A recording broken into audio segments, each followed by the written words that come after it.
Buenos días, alumnos. Soy la docente Catherine Yachachín Picón del curso de Historia. El tema que vamos a desarrollar es la Revolución Francesa. Vamos a ver que la Revolución Francesa es un hecho histórico que provocó la caída del antiguo régimen. En Europa existían lo que eran las monarquías tradicionales, eran un gobierno de reyes que sucedían a sus antecedores, la corona. Inauguraron nuevas formas de organización política, social y económica. La Revolución Francesa, ¿sí?, va a abarcar un periodo de 10 años, desde 1789 hasta 1799. Y es el hecho trascendental que va a marcar el inicio a la edad contemporánea.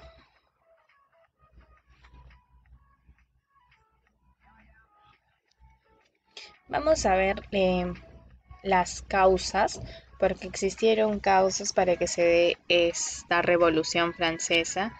Las causas fundamentalmente estuvieron originadas en la Revolución Francesa fueron el absolutismo monárquico con relación a una causa política, es que tenían un rey, el que decidía lo que se hacía o que se instauraba en ese lugar, que se va a caracterizar también por ilimitado poder del soberano, cuya autoridad no estaba sujeta a un control alguno o a una fiscalización. Es por eso que ellos podían hacer y deshacer las cosas como ellos quisieran. Tenemos que una de las causas sociales también es la desigualdad que existía, desigualdad social, política y económica existió. Tenemos también la falta de libertades y derechos. A esta causa hay que añadir la importancia de la poderosa influencia de las nuevas ideas. Aquí, a través de las ideas, fueron una de las causas por las cuales se da la Revolución Francesa. Aquellos intelectuales que con sus escritos dieron a conocer acerca del pensamiento ilustrado y la manera de visualizar un cambio y una transformación de su sociedad, una sociedad más justa, una sociedad buena, una sociedad que se respeten los derechos y que todos tengan la capacidad de analizar, interpretar también y opinar acerca de un determinado tema. Con relación a lo económico, vamos a tener que la crisis económica estaba provocada, por los reyes. Había una crisis. Teníamos a Luis y a su esposa María Antonieta, que se encontraban en el poder, pero sin embargo Luis XVI no era un personaje idóneo para gobernar. Es por ello que son una de las causas para que se dé esta Revolución Francesa. Tenemos las etapas. Vamos a ver estados generales, ¿sí? Los estados generales fueron convocados por Luis XVI, el rey de España. Vamos a ver dos etapas marcadas, que es la monarquía y la república. La monarquía, que va a transcurrir durante el reinado de Luis XVI, desde 1774 a 1792, y va a comprender desde el estallido de la Revolución, que fue en junio en 1789, hasta el 21 de septiembre de 1791, fecha en que quedó abolida la monarquía. Y vamos también a ver la etapa republicana, que va a abarcar desde el 21 de septiembre de 1792, desde que termina la etapa monárquica, hasta el 9 de noviembre de 1799, día en que Napoleón Bonaparte va a dirigir el golpe de Estado del 18 de Brumario y estalló el consulado. Esas son las dos etapas, que es la etapa monárquica y la etapa republicana. Con relación al desarrollo, vamos a ver mm, la etapa monárquica. ¿Sí? Tenemos entonces los Estados Generales en 1789. Fue convocado por Luis XVI. ¿Sí?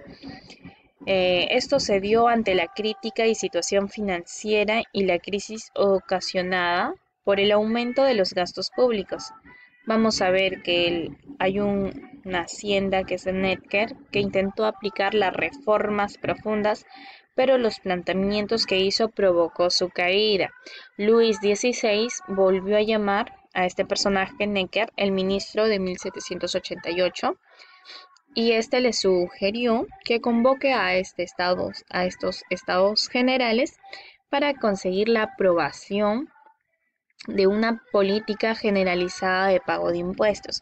¿Cómo es que quería este personaje, que era Luis XVI, salir de la crisis económica poniendo impuestos? Pero si en ese entonces Francia no tenía una buena economía, ojo, que habían tres clases sociales, ¿sí? Las tres clases sociales que existieron en ese entonces. Entonces, no todos contaban con una buena economía.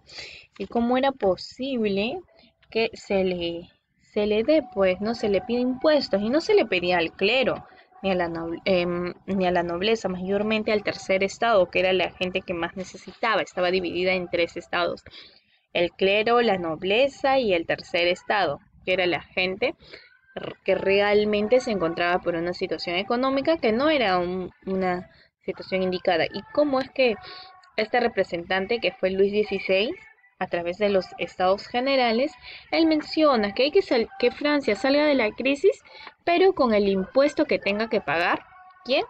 El tercer estado, que era la clase desprotegida, digámoslo así. Tenemos también la Asamblea Nacional, que se dio en 1789.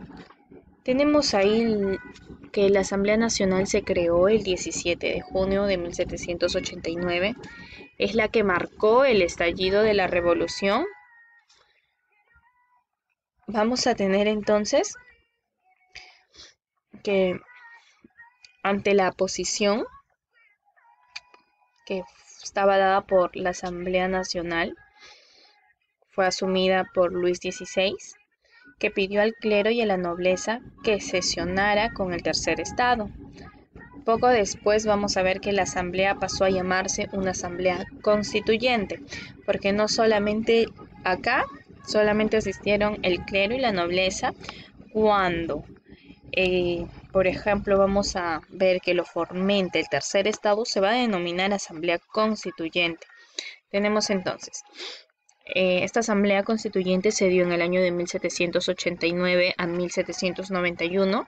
El soberano francés cedió ante los acontecimientos de la Asamblea Nacional, invitando a que sesionara las tres clases sociales. Así surgió esta Asamblea Constituyente, que se aprobó, por ejemplo, se aprobó la Declaración de los Derechos del Hombre y del Ciudadano. También se resolvió la nacionalización de los bienes del clero.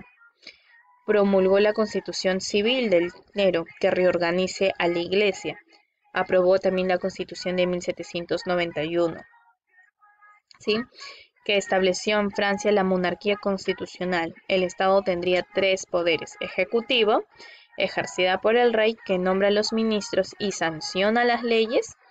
Tenemos también una asamblea legislativa y una asamblea judicial. Asamblea que estaban aquí los jueces.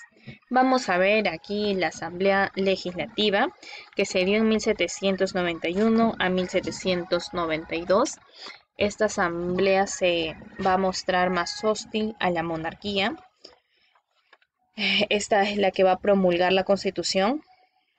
Esta asamblea netamente se dedicaba a dictar leyes que rigieran el nuevo gobierno de Francia. Van a participar aquí diferentes agrupaciones políticas. Tenemos los constitucionalistas o fuldenses, que defendían la aplicación escrita de la Constitución, los jacobinos, que buscaban reformar la Constitución y limitar más al poder del rey. Los jacobinos, modificar la Constitución, querían cambiar algo para que puedan terminar con el poder del rey. Y los cordeleros o franciscanos van a ser los que defendían a la República y gozan de apoyo, y los que gozaban, que eran los que gozaban de apoyo popular.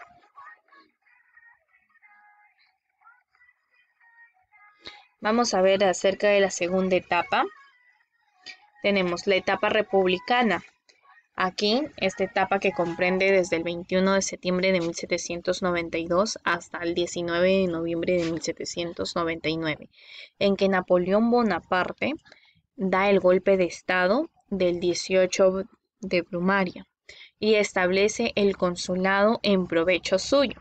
El gobierno del consulado, con Napoleón como dueño absoluto de Francia, fue propiamente una etapa de transición de la República al Imperio y se prolongó hasta 1804. ¿Sí? Vamos a ver entonces la convención en 1792 a 1795. Tenemos que por ejemplo, esta convención estaba disuelta la Asamblea Legislativa, se formó la Convención Nacional. Los principales actos de dicha convención fueron: decreto la abolición de la monarquía y proclamó la república. Entonces eliminó la existencia de los reyes. Sancionó el sufragio universal, derecho a voto para todo ciudadano. Proceso de condena a muerte a Luis XVI, ejecución que se realizó en enero de 1793. Eso es lo que ordenó Bonaparte y se dio en esta convención. Tenemos el directorio, que fue redactada una nueva constitución en 1795, en noviembre, y se ensayó la fórmula del directorio, así denominada porque el poder ejecutivo quedaba en manos de 5 miembros, directores, que eran conocidos, en tanto que el legislativo descansaba en 2 cámaras, una que era el Consejo de 500 y el otro que era el Senado. Tenemos que el poder legislativo sería ejercida por una asamblea bicameral compuesta por el Consejo de Ancianos, ¿sí?, que eran 250 miembros, que era conocido, ¿ya?, y el Consejo de 500. Esta constitución suprimió el sufragio universal masculino y restableció el sufragio censitario. Vamos a ver entonces que acá, al formarse el directorio, Bonaparte se enfrentó a las fuerzas austriacas, ¿sí? Se fue entonces a Italia.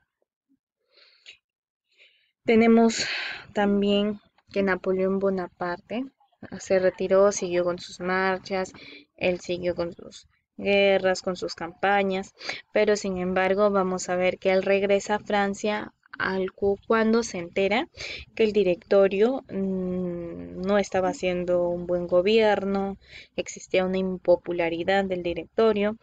Entonces preparó un golpe de Estado el 18 de Brumario, que fue transformando la Constitución e instauró un nuevo régimen del consulado, cuyo poder supremo estaba en manos de 3 cónsules permanentemente, las cuales Napoleón va a sustentar el título de primer cónsul, ¿sí? Tenemos también estos cónsul, también se le conoce por los sieyes.